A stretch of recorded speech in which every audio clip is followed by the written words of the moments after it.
Okay, today we will find electric field due to the spherical shell by the application of the Gauss law. As you know that we are doing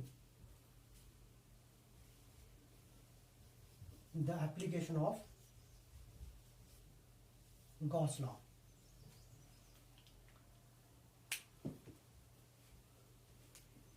आज जो हम करेंगे वो हमारा topic है the electric field due to the spherical shell. Spherical shell या इसको कह सकते हैं आप spherical surfaces. We can classify the spherical surfaces into the two category में इसको हम कर लेते हैं. एक होता है हमारे पास spherical shell और दूसरा आ जाएगा हमारे पास sphere. Sphere का मतलब क्या होगा? Solid. Spherical shell.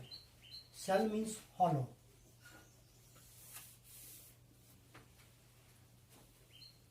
और यहां पर भी हम दोनों को जो स्फेरिकल सरफेसेस है स्फेरिकल शेल और स्फीयर, यहां पर भी हम दोनों स्फेरिकल सरफेसेस को दो कैटेगरी में डिवाइड करते हैं. एक ले लेते हैं इसको नॉन कंडक्टिंग और दूसरा ले लेते हैं हम conducting. Conducting and non conducting. पहले तो ये देखिए कि इसमें शेल कौन सा हो जाता है, नॉन कंडक्टिंग कौन सा होता है, स्फीयर, कंडक्टिंग और नॉन कंडक्टिंग कौन से रहेंगे. तो सेल जो है हॉलो मीन जो अंदर से खाली होगा. लाइक जो आपके पास एग्जांपल है फुटबॉल, बास्केटबॉल की जो शेप है that is spherical in shape.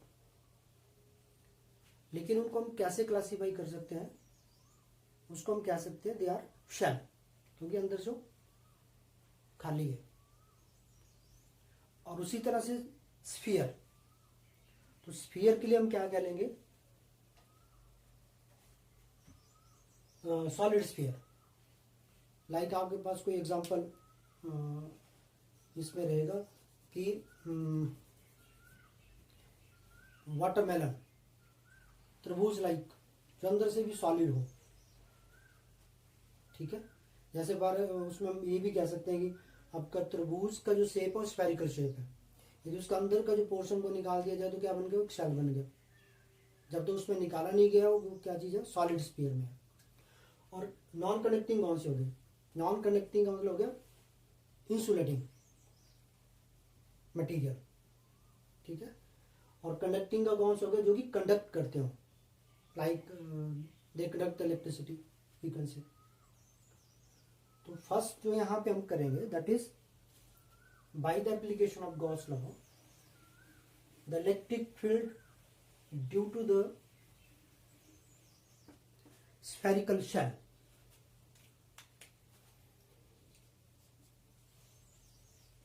electric field due to a spherical shell. Electric field due to spherical shell.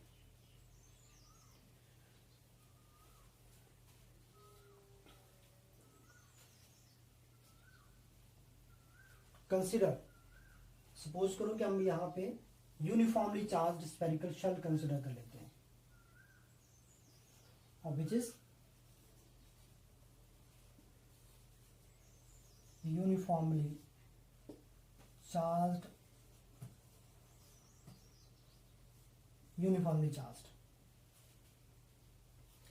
एक जो इसमें इंपॉर्टेंट पॉइंट है याद रखने के लिए, चार्ज जो है चाहे आइदर वो कंडक्टिंग हो चाहे इंसुलेटिंग हो,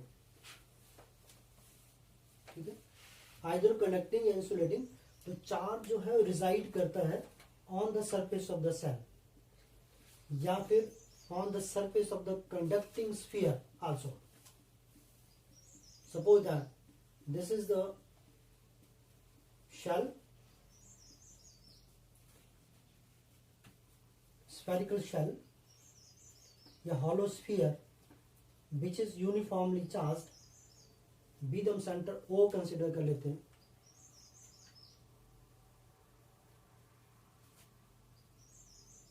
जैसे मैं आपको बताया कि ये हमने एक चीज में याद रखना है कि इन केस ऑफ चाहे कंडक्टिंग स्फीयर हो चाहे इंसुलेटिंग स्फेरिकल सेल हो चाहे कंडक्टिंग स्फेरिकल सेल हो, तो the charge is always reside on the surface of the shell या कंडक्टिंग स्फीयर. तो पहले जो हम इसमें ले रहे हैं ये तीनों केसेस के लिए आ जाएगा आपके पास. The electric field due to the spherical shell uniformly charged, या फिर इसमें हमारे पास ये भी आ जाएगा कंडक्टिंग,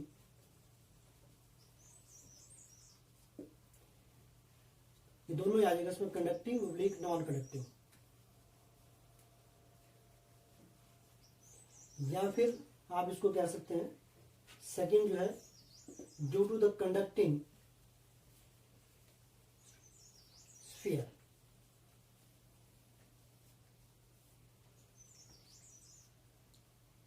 एक बार फिर मैं दोबारा से इसको रिपीट कर रहा हूं कि इन सभी के लिए कंडक्टिंग स्फीयर है, प्लस कंडक्टिंग स्फीयर का मतलब क्या होगा, दैट इज सॉलिड.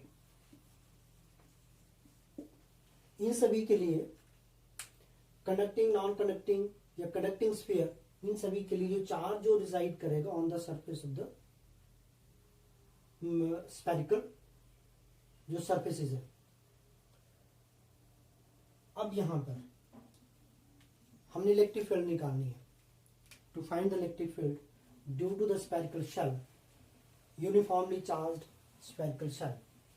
तो यहां पे हमने क्या कर लिया, इसको कंसिडर कर लिया एक spherical shell of radius r which is uniformly charged.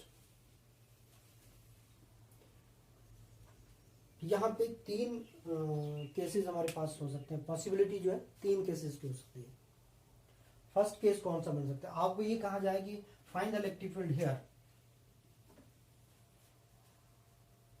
Outside है, कहीं पर भी, चाहे आप यहां ले लो चाहे यहां ले लो, कहीं पर भी आपने इलेक्ट्रिक फील्ड को फाइंड आउट करना है. तो इसको हम क्या बोलेंगे, the electric field due to this spherical shell outside the spherical shell at any point it's outside. और दूसरा हो सकता है पॉसिबिलिटी जो है on the surface of the shell, आपको ये कहा जाए कि इसके सरफेस के ऊपर निकाल लो. और तीसरा आपको कहा जा सकता है कि इनसाइड द स्फेरिकल शेल कितनी इलेक्ट्रिक फील्ड होगी. There are the three possibility. कौन कौन सी रहेगी हमारे पास, एक आइदर हमें कहा जाएगा कि outside the shell electric field find out करो, या फिर ऑन द सरफेस ऑफ, या फिर इनसाइड द स्फेरिकल शेल. हम तीनों केसेस को वन बाय वन निकालेंगे इसके electric field. Suppose that first जो हमने करना है इसमें, हम इसमें कंसिडर कर लेते हैं, consider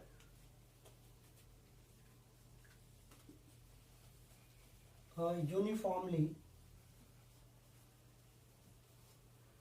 charged spherical shell of radius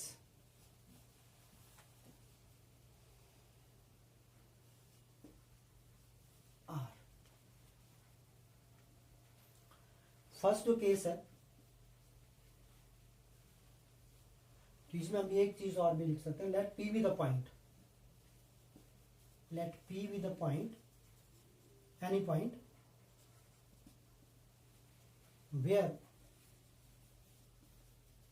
the electric field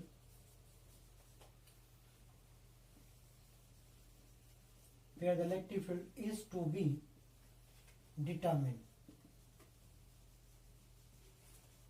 where the electric field is to be determined. As I told you, there are the 3 point. इसकी 3 पोजीशन हो सकती पॉइंट P की. नंबर 1,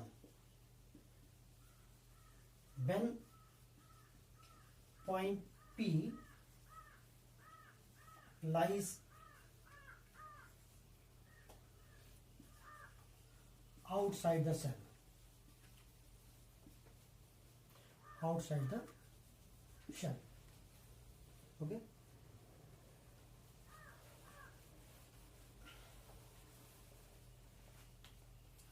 अब सपोज करो कि हमारे पास हम पॉइंट P को कहीं पर भी ले लो, इसकी जो सिमेट्री है स्फेरिकल सिमेट्री है, कंसीडर हम इसको यहां पे कर लेते हैं, पॉइंट P को यहां ले लेते हैं. Then how we can evaluate the electric field at point P. अब हमें पता है कि हमने एप्लीकेशन गॉस लॉ यदि अप्लाई करना है तो हमें to find the electric field इसके गॉसियन सरफेस की जरूरत पड़ेगी. ठीक है. गॉसियन सरफेस कैसे ड्रॉ कर, क्योंकि गॉस लॉ जो है applicable to the close surfaces and उन सरफेसेस के लिए विच एनक्लोजिंग ए चार्ज. अब चार्ज तो यहां पर है, पॉइंट P हमने यहां पे ले रखा है, तो इसको क्या करना पड़ेगा, एक सरफेस ड्रॉ कर लेंगे. That surface is called which surface is called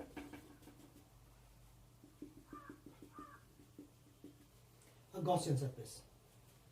इस सरफेस को मैं नाम देता हूं Gaussian surface.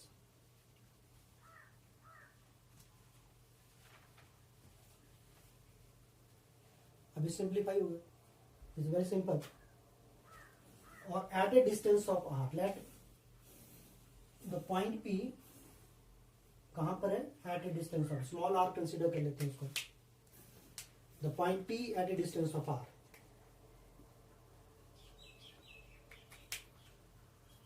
Now let the point P be at a distance r from the center of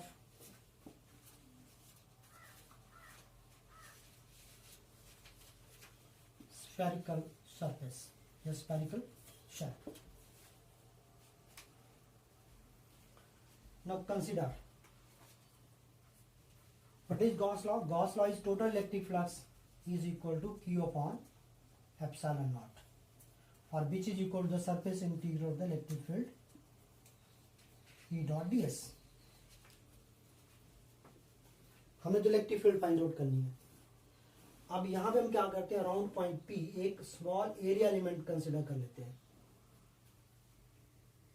उसी पॉइंट पे, क्योंकि हमने पॉइंट P यहां पे ले रखा है, तो हमने इलेक्ट्रिक फील्ड यहां पे निकालनी है. But with the direction of the electric field, the electric field is radially outward. The electric field is radially outward. Also this area element, हमने एक small area element consider कर लिया around point P, जिसका surface area ds है, but with the direction of the area element. Area element is a vector always directed normal to the surface. तो ये इसकी direction होगी एरिया एलिमेंट का. ये हमारी कंसिडरेशन रहेगी. एरिया हमने अराउंड पॉइंट P कंसिडर कर लिया, एक small area element ds consider कर लिया, but the direction of the this area element, the area vector is always directly normal to इस सरफेस. अभी सरफेस है तो नॉर्मली आउटवर्ड रहेगा उसमें. Now then how we can find the electric field. Consider a small area element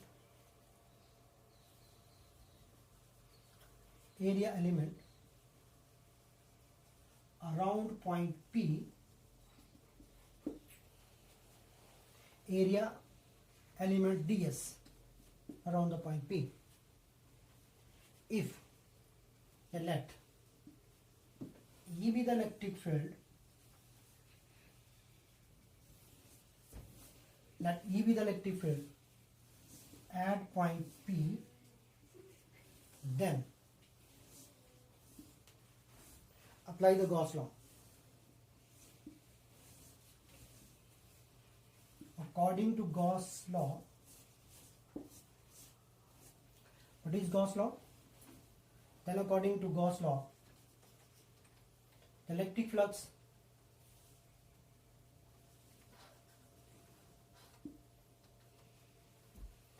total कर लेते हैं उसको, the total electric flux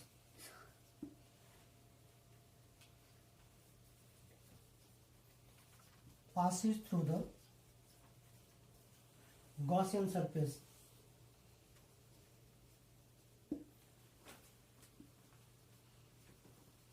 the total electric flux passing through the Gaussian surface is given by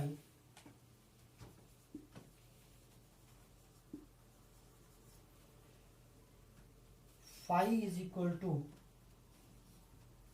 q upon epsilon naught.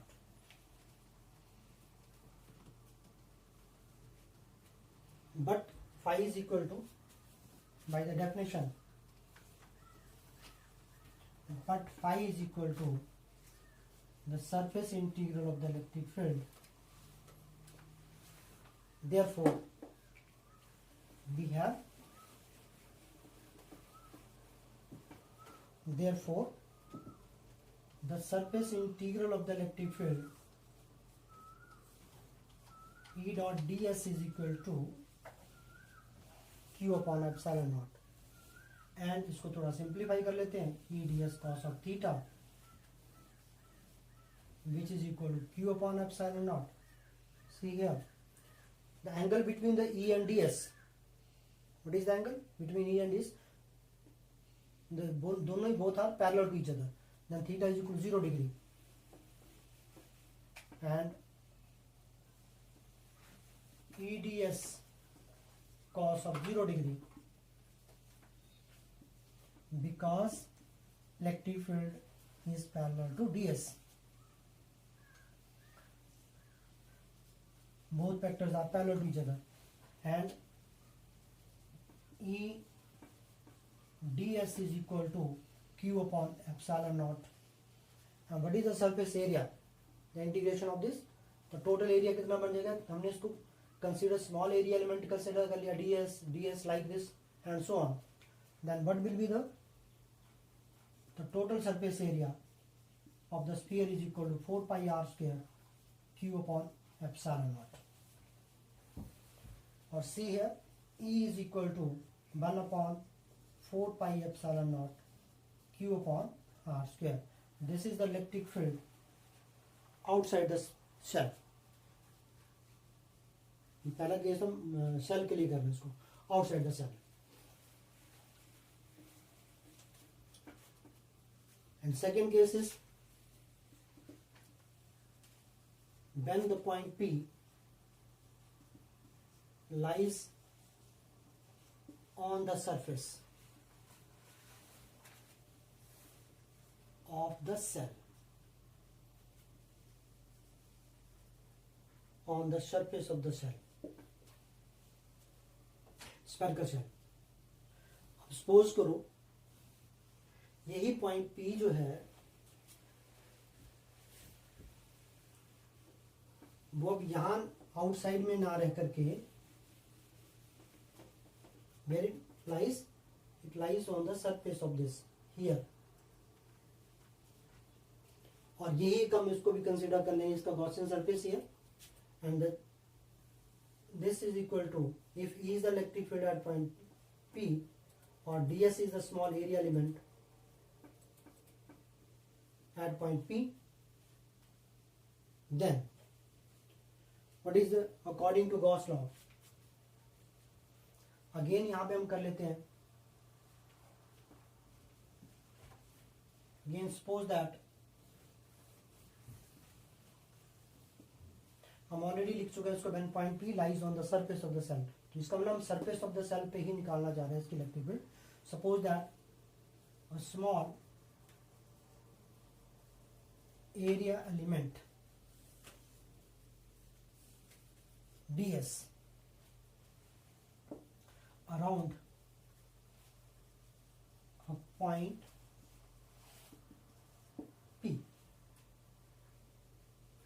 Again consider कर लेते हैं इसमें, let E be the electric field, let E be the electric field at point P, then according to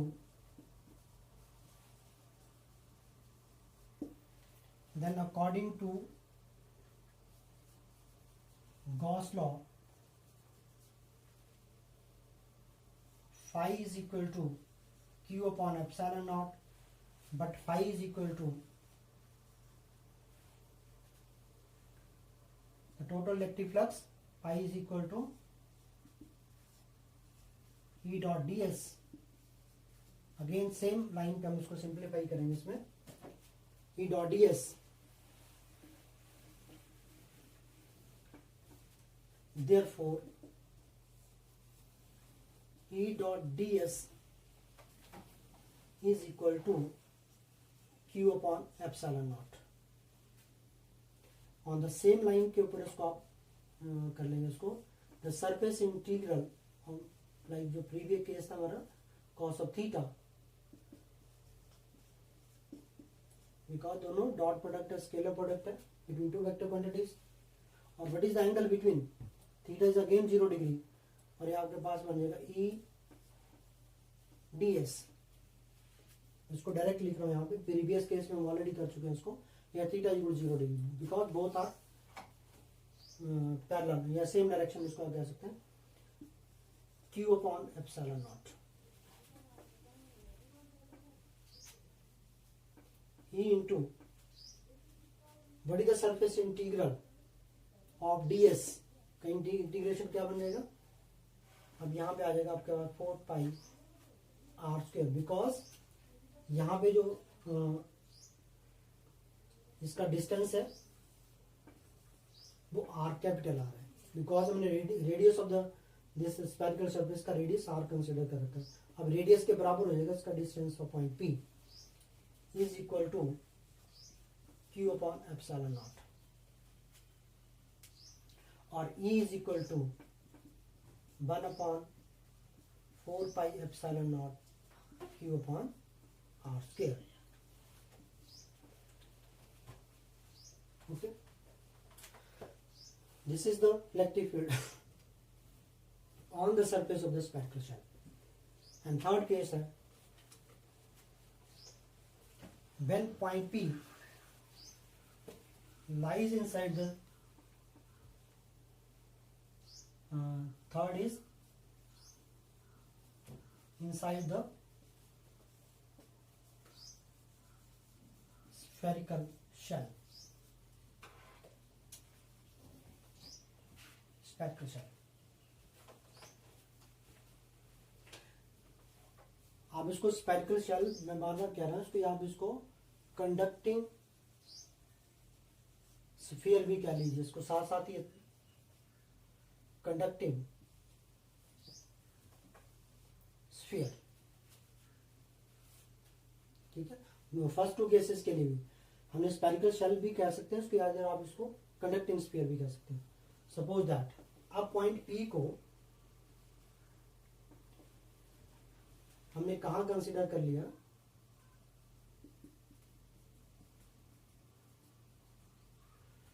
यह इसका centre है of radius r। अब suppose that the point P, यहां ले लेते हैं इसको पॉइंट P को, let here the point P, or draw a Gaussian surface around this point P। हम इसका Gaussian surface ले लेते हैं, this is the Gaussian surface। as you know that there is no charge enclose by that surface, यदि कोई charge enclose नहीं कर रहा है तो टोटल इलेक्ट्रिक फ्लक्स कितनी पास करे, is equal to zero.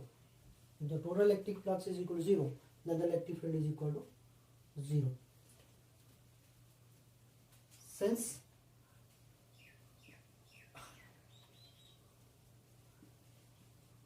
there is no charge enclosed by the surface, by the Gaussian surface, या इसको हम कह सकते हैं इसके पहले जो according to Coulomb's law, sorry according to Gauss law, phi is equal to E dot ds, sorry, phi is q upon epsilon naught, और the surface integral of E dot ds, आप इसको भी कह सकते हैं. बट यहाँ पे कोई चार्ज इनक्लोज नहीं हो रहा है, इसका मतलब क्या हो गया, q is equal to zero. According to Gauss law, phi is equal to q upon epsilon naught, which is equal to the surface integral of the electric field over a closed surface. Therefore E is equal to zero. Therefore E is equal to zero. तो ये case आपके पास बन सकता है कि what will be the electric field? What is the electric field? या uniformly या charge या स्पेरिकल शेल है चाहे कंडक्टिंग शेल है, उसके इनसाइड में इलेक्ट्रिक फील्ड कितनी रहती है, that is equal to there is no electric field inside the spherical shell. दूसरा हम इसमें ये according to Gauss law prove कर लिया. Otherwise, you can say that the charge is always reside on the surface of the spherical surfaces. Either चाहे conducting sphere हो, मैं sphere के लिए फिर repeat कर रहा हूँ, यहाँ पे sphere is solid, connecting sphere, या हमारे पास spherical shell है, hollow जो अंदर से खाली. ये connecting यदि sphere होगा तो इसमें भी कोई charge enclosed नहीं होगा, because there is the charge reside always on the surface of this sphere. अब इन तीनों केसेस के लिए सपोज हम कंसिडर कर लेते हैं. फर्स्ट जो केस था हमारे पास उसमें क्या आया था, E is equal to 1/4 pi epsilon naught Q upon r square. अब मान लेते हैं इसको, ये कहाँ पे था, outside, where it is outside the shell. अब सपोज करो इसमें there is a medium dielectric constant.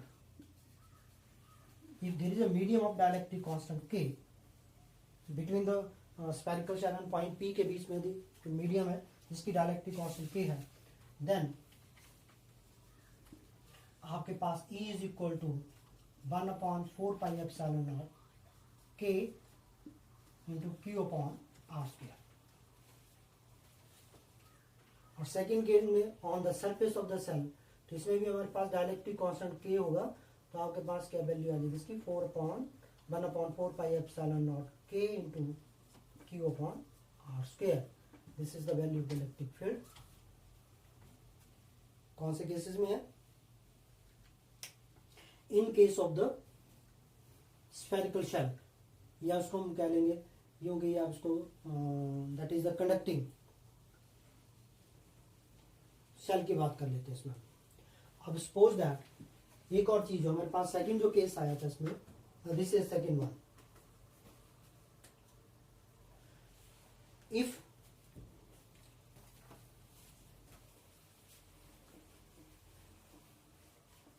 We have sigma is the surface charge density,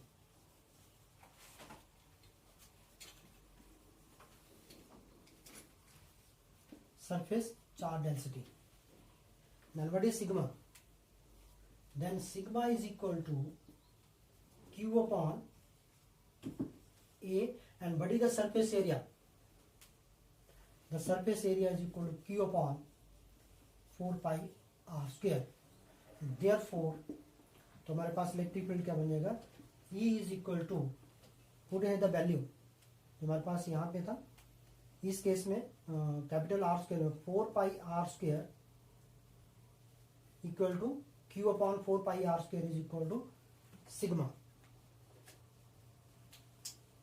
upon epsilon naught. this is the surface charge density, no sorry, electric field due to the surface charge density. If we know the surface charge density,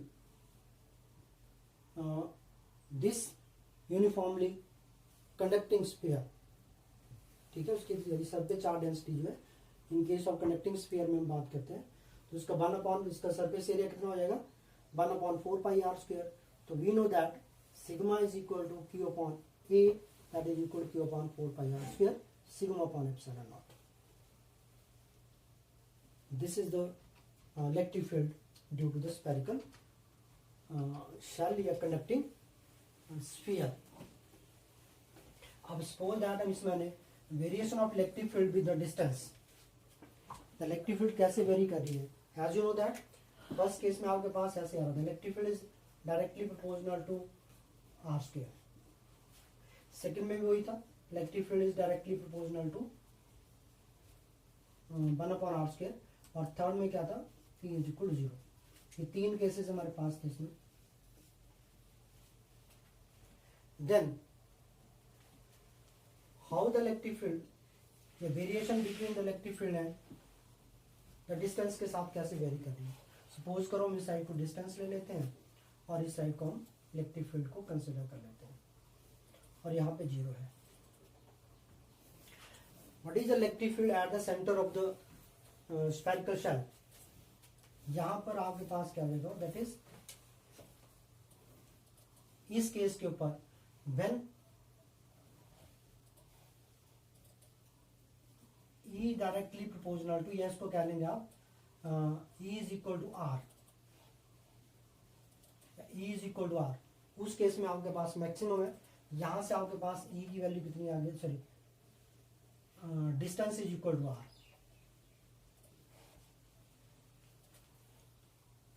उसके बाद क्या हो गया इसमें, like E directly proportional या inversely proportional 1/r square और यहाँ पे E inversely proportional to 1/r square.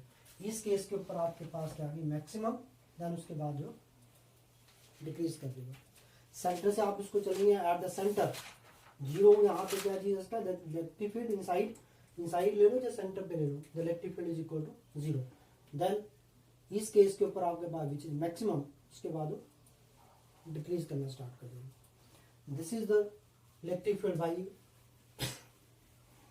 applying the Gauss law in case of spherical surfaces. लेकिन एक हमारे पास spherical surfaces बच गया. अब सपोज करो वो कंडक्टिंग स्फीयर ना है, अब मान लेते हो इंसुलेटिंग स्फीयर हो, तो उस केस में insulating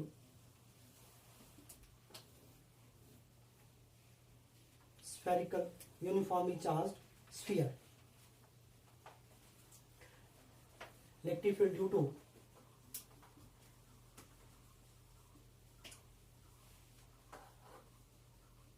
electric field due to uniformly solid sphere. अब ये सॉलिड स्फीयर कौन सा है, नॉन कंडक्टिंग. कंडक्टिंग के लिए हम उसको कर चुके हैं पहले, तो प्रीवियस केस था. अब अगेन यहाँ पे हम कंसीडर कर लेते हैं. सपोज करो ये हमारे पास कौन सा स्फीयर है, कंडक्टिंग स्फीयर है. This is conducting sphere of radius r और इसके एंटायर वॉल्यूम के ऊपर सर रहेगा. जो चार्ज जो है इसके पूरे वॉल्यूम पे यूनिफॉर्मली डिस्ट्रीब्यूटेड होगा, not on the surface of the this sphere. इसके पूरे वॉल्यूम पे रहेगा, एंटायर वॉल्यूम के ऊपर. फर्स्ट जो 2 केसेस हैं, when point P lies outside the outside the solid sphere या on the surface of the sphere, वो दोनों जो हमने प्रीवियस केस किया सेम वैल्यू वही रहेगा उसके लिए. क्योंकि अगेन सपोज करो हम इसको यहाँ पे वैल्यू पॉइंट P ले लेते हैं, तो पॉइंट P r डिस्टेंस के ऊपर ले लिया, तो उसके लिए वैल्यू कितना आ जाएगा 1/4 pi r, sorry 1/4 pi epsilon naught q upon r square. और second when point P lies on the surface of, तो उसके लिए वही वैल्यू आ जाएगा इसका same.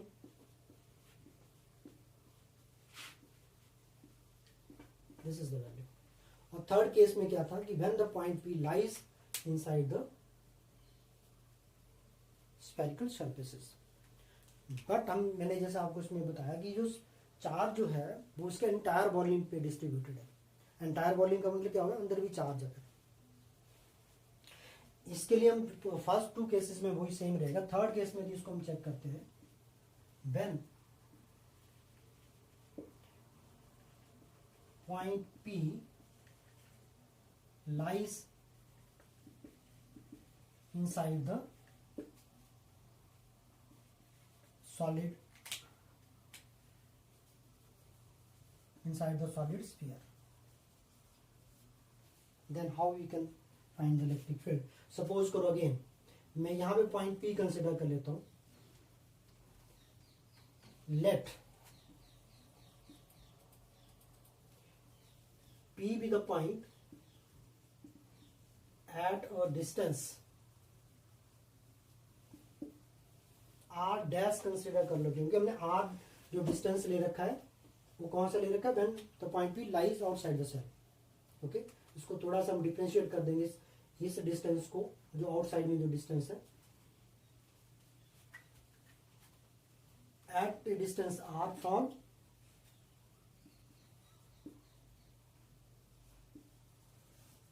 The centre inside the sphere, from the center inside the sphere. Okay, now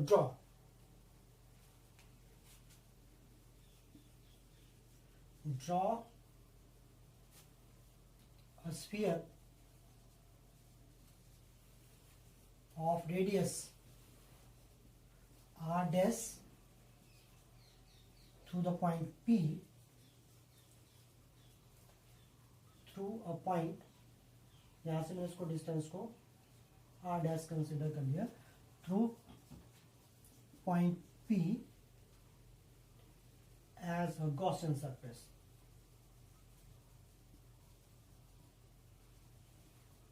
as the Gaussian surface draw कर लेते हैं इसको।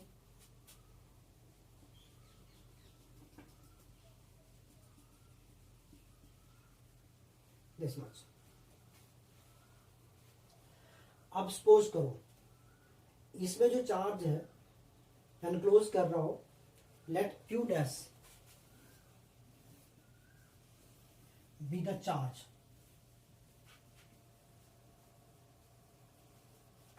enclosed by the Gaussian surface.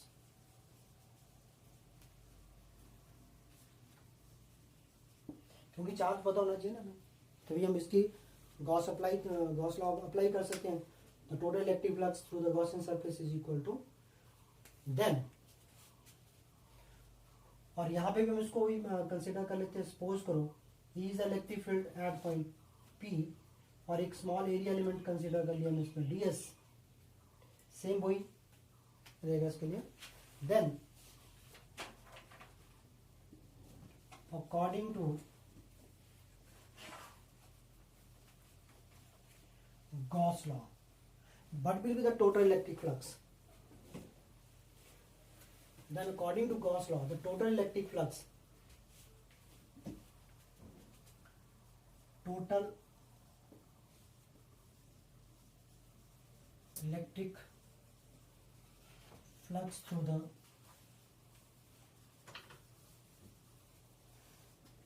Gaussian surface is given by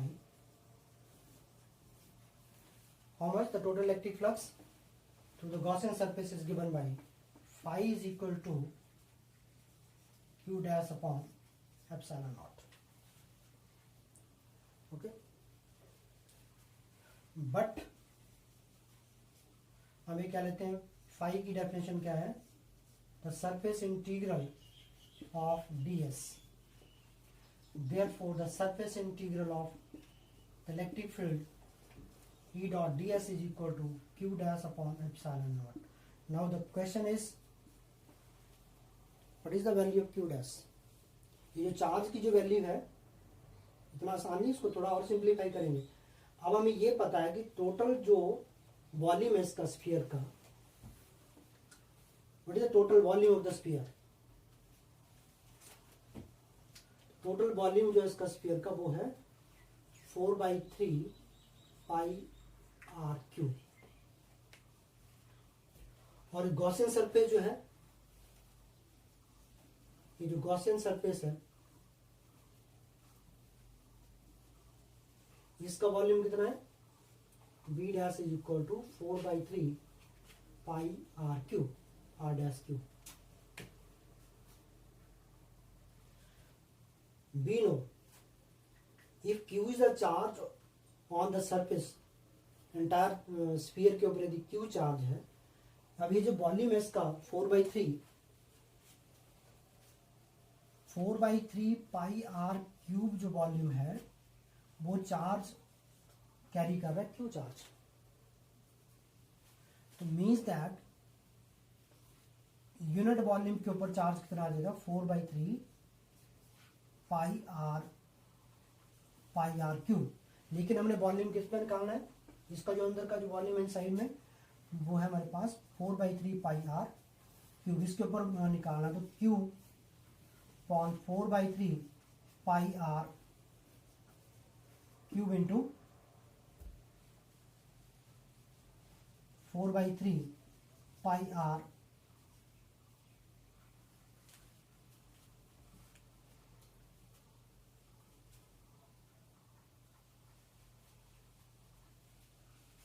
okay. तो यहाँ पे हमारे पास क्या हो गया इसमें? This will be cancel 4/3 pi r के साथ 4/3 पाई कैंसल. इसको आर डैश भी ले सकते हैं, अदरवाइज आप आर भी कंसिडर कर सकते हैं at a distance of, sorry r ही मान लो, इसको स्मॉल आर के साथ रिप्रेजेंट कर लेते हैं, वो भी ठीक है. Otherwise this is also r ले लो इसको. तो इसकी कितना चार्ज आ गया? तो क्यू डैश की जो वैल्यू आ गई हमारे पास, that is equal to q r upon r cube upon r cube. This is a charge on the Gaussian surface enclose by the Gaussian surface. Again आप इसको लिख सकते हैं कि चार्ज ऑन, बट इसको निकालना है the charge on a volume 4/3 pi r cube is equal to Q, then the charge on the volume 4 charge इसको ले लेंगे आप यहाँ पे Q dash on the volume 4/3 pi r cube. R dash यार उसको जो भी आप सेम है, एक ही बात है, इसको कंसिडर कर सकते हैं यहाँ पे. Is equal to Q upon 4/3 pi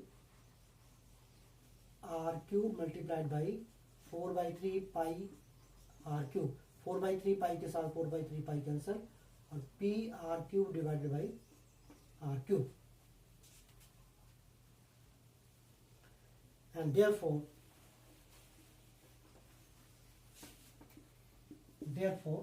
the surface integral of the electric field is equal to q dash का वैल्यू रख लो यहाँ पे q r cube divided by r cube epsilon naught. और फिर इसको सिंप्लीफाई कर लेंगे. Again E D S cos of theta आएगा, लेकिन यहाँ पे थीटा अगेन 0 डिग्री, तो cos 0 equal to 1 and q r cube divided by r cube और E D S is equal to q r cube divided by r cube. What is the integration of ds? E into 4 pi r square इस Gaussian surface का जो surface area है that is equal to 4 pi r square small r के साथ Q r cube divided by epsilon naught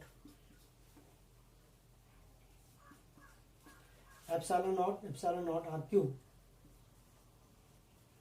अब check करो यहाँ पे, एक तो आपके पास आर स्क्वेयर के साथ ये कैंसिल हो जाएगा, और E is equal to 1/4 pi epsilon naught q r divided by r cube. This is the electric field inside the conducting sphere. अब इस केस में क्या आ रहा है आपके पास, the electric field, third case में electric field is directly proportional to r. Mean जैसे जैसे हम सेंटर से जिसके सरफेस की तरफ अप्रोच करेंगे तो इलेक्ट्रिक फील्ड इंक्रीज करेगी, उसके बाद वो डिक्रीज करना स्टार्ट कर देगी। मैक्सिमम कहाँ पे हो जाएगी, at on the surface of this.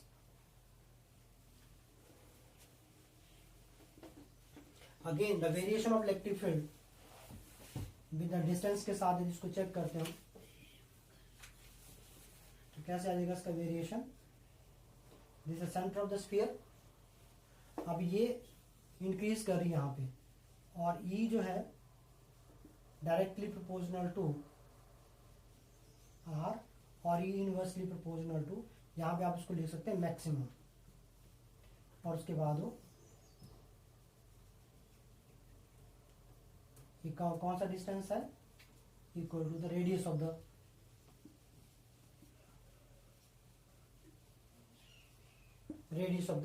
sphere. So this is the electric field due to the spherical, conducting or non-conducting shell, a solid sphere, by the application of the Gauss law.